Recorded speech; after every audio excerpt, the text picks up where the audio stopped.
Assalamualaikum warahmatullahi wabarakatuh. Kembali bersama Kaltani Farm. Ada apa dengan perkembangan telur ini?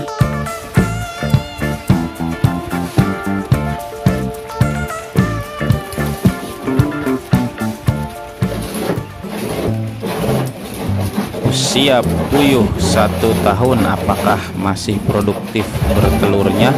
Produksinya apakah masih tetap baik? Mari kita bahas beberapa perkembangannya di peternakan Kaltani Farm ini. Usia puyuh yang saya ternakan ini sudah genap 1 tahun. Jadi apa saja kejadian selama 1 tahun atau setelah 1 tahun ini?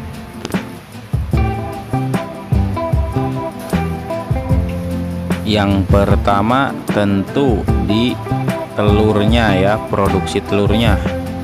Puyuh usia 1 tahun masih sangat bagus produktivitas telurnya, walaupun berkurang tetapi hanya beberapa persen saja. Bisa kita ambil contoh di peternakan saya ini, dari awal usia produktifnya ketika sedang bagus-bagusnya itu di usia 60 hari atau sampai 90 hari, produksi telur saya itu bisa mencapai 99% sampai 90% kurangnya. Itu bisa bertahan kira-kira sampai setengah tahun lebih atau 7 bulan, dan makin kesini makin menyusut. Tetapi penyusutan telur itu pun bisa dikatakan sangat wajar ya, karena kita memelihara makhluk hidup, tentunya ada beberapa faktor yang membuat telur itu berkurang. Tentu yang pertama dari si puyuhnya itu sendiri. Jadi selama kita ternak sudah mencapai usia 1 tahun ataupun kurang atau lebih, pasti saja yang namanya memelihara makhluk hidup, hewan, ada saja kematian, tetapi itu sangat wajar. Di saya pun ada kematian setiap bulan, kadang ada 1 ataupun 2. Kadang 2 bulan juga tidak ada yang mati. Jadi tergantung kondisi kesehatan si puyuh dan juga kebersihan kandang ya.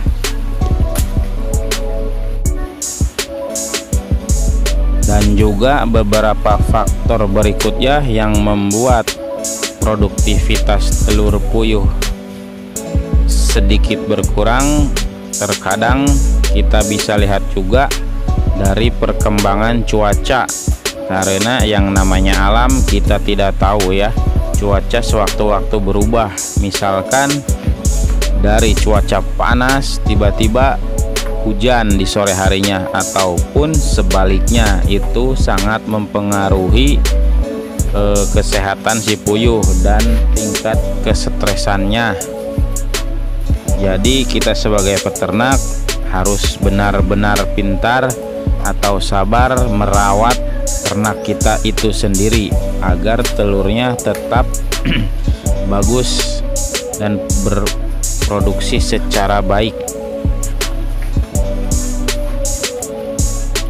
Dan sebetulnya sampai usia berapa sih puyuh ini tetap bisa berproduksi atau bertelurnya dengan presentasi yang wajar atau normal? Jadi setelah saya bertanya kepada peternak yang lebih senior ataupun baca-baca artikel pun, puyuh tipe yang saya pelihara ini, yang saya ternak ini, bisa bertahan sampai 1,5 tahun ya, walaupun sebetulnya di atas itu juga masih bisa, tetapi sangat rugi katanya dari presentasinya, karena kan makan puyuh tetap akan makan, tetapi hasil telurnya itu udah mulai menurun. sebetulnya dari jarak 1 tahun 4 bulan atau 3 bulan juga banyak peternak yang menyarankan harus sudah siap-siap afkir atau diganti puyuhnya.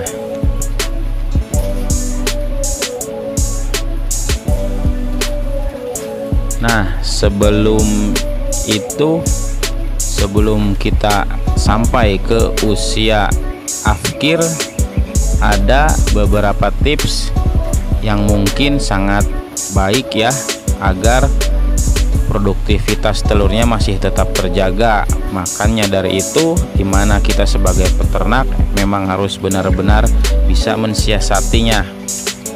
Bisa, salah satu contohnya kita berikan vitamin perangsang telur, atau bisa menambahkan ransum.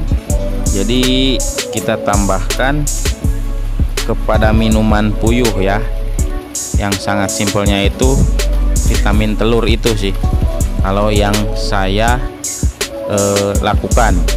Karena sebelum periode peternak yang ini, saya emang dulu sebelumnya sudah mencoba itu dan hasilnya benar-benar 100% berhasil. Tetapi penggunaan vitamin telur itu atau boost untuk telur biar mempercepat atau tetap stabil, banyak ada resikonya ya, karena itu sangat sensitif sekali. Jika kita takaran vitaminnya tidak sesuai dengan beberapa liter airnya, bisa mengakibatkan sangat fatal. Jadi jika kita menggunakan vitamin terlalu berlebihan dari takaran airnya, jadi misalkan seperti ini, air 20 liter kita campur dengan vitamin 1 sendok makan, maka itu sangat kebanyakan. Yang saya alami pun telurnya akan besar-besar, atau istilahnya menjadi telur dino yang akan melukai dubur si puyuh itu sendiri. Jadi sangat membahayakan ya. Bahkan bisa menyebabkan kematian puyuh, karena ibaratnya si perutnya belum siap, tetapi dorongan dari vitamin itu memproduksi telur terus secara berlebihan. Makanya penggunaan vitamin itu tidak setiap hari diberikan vitamin telur ya, atau vitamin mempercepat bertelur. Jadi ada takarannya. Kalau saya sendiri biasanya 1 minggu sekali, dan itu lebih baik sedikit saja, tidak perlu banyak-banyak.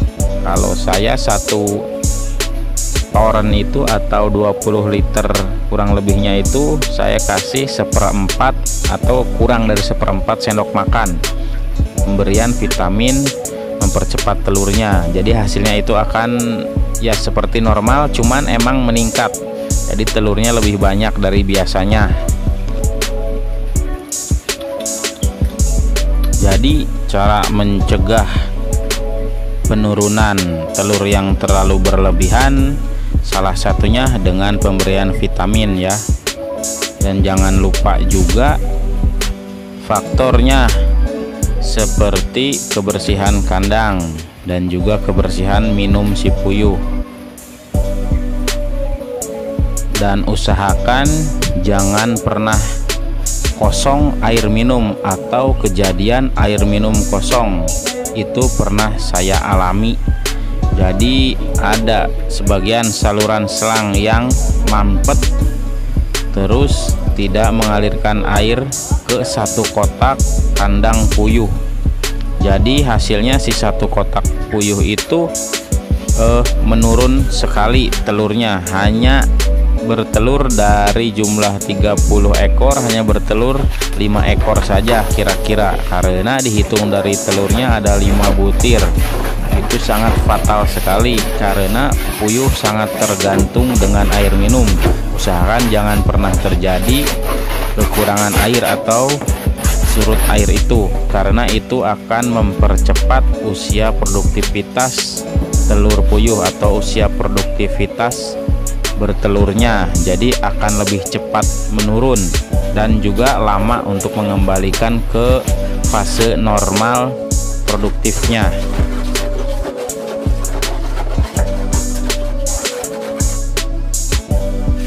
Dan jangan lupa juga untuk menghadapi cuaca ekstrem yang seperti saya sebutkan tadi. Cuaca gampang berubah dari panas ke hujan ataupun dari hujan ke panas.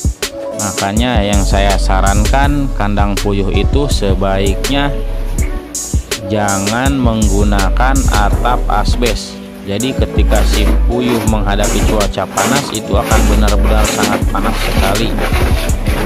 Kalau sudah terlanjur seperti saya, maka diwajibkan di ruangannya itu menggunakan pendingin ruangan ya, seperti contohnya kipas angin, ataupun ditambah blower lebih bagus lagi, karena puyuh itu tergantung sirkulasi udara ya. Sebetulnya semua hewan atau ternak juga sirkulasi udara baik itu akan sangat baik. Tetapi kenapa kandang saya tertutup atau minim udara dari luar? Karena saya kandangnya itu berlokasi dekat dengan pemukiman sekitar 20 meter dengan rumah saya sendiri, dan juga sekitar 50 meteran ke tetangga ya, ke samping-sampingnya. Makanya saya membuat kandang itu kanan kiri bangunan temboknya itu tertutup, mencegah kejadian yang tidak diinginkan. Karena periode ternak saya yang pertama tahun sebelumnya kejadian di sekitar banyak ayam tetangga, dan juga ada ayam yang mati dibuang di sekitar kandang saya, padahal jaraknya sekitar 100 meter lebih ketahuan bangkainya. Tetapi sangat mempengaruhi mungkin ya, karena di lingkungan saya lagi sedang ada virus ayam juga, jadi ke kandang saya terdampak juga. Makanya antisipasi saya lebih baik semi tertutup saja untuk bangunannya. Yang penting di dalamnya sirkulasi udara atau anginnya ada, karena saya siasatinya dengan pemasangan kipas angin yang lumayan besar. Nah, selama usia saya ini, usia ternak yang ini sudah mencapai 1 tahun atau 10 bulan, kematiannya sudah mencapai sekitar kurang lebih 50 atau 60 ekor ya, dari awal produksi yang awal populasi mencapai 600 ekoran. Jadi menurut saya itu wajar, tetapi apakah menurut teman-teman sekalian itu hal yang wajar? Coba berikan masukannya, karena saya di sini juga masih pemula, masih belajar, masih meraba-raba ya. Nah, dari minuman puyuh juga usahakan selalu tetap diperhatikan kebersihannya. Jika kalian menggunakan sistem pemberian minum seperti kandang saya ini, sistem pemberian minum otomatis di atasnya kita ditampung dulu di toren. Sering-seringlah dicek kebersihannya, karena ketika minumannya kotor itu betul-betul berpengaruh kepada produksi telur puyuhnya. Bagi teman-teman yang sudah memiliki ide ternak ataupun ide usaha yang lainnya, kalau saran saya lebih baik lakukan saja, jangan terlalu banyak berpikir yang akhirnya tidak kesampaian sama sekali, tidak pernah dicoba. Mana kita akan tahu kejadian berikutnya. Jika kita sudah mencoba, kemungkinan yang terjadi hanya bisa jadi ada 2, entah itu berhasil ataupun gagal, dibandingkan tidak mencobanya sama sekali. Maka cuma pilihannya hanya 1, yaitu gagal karena tidak pernah kita coba. Jadi itu aja kira-kira pembahasan di Kaltani Farm sekarang. Semoga kalian selalu diberikan kesehatan, dan sampai jumpa di video berikutnya.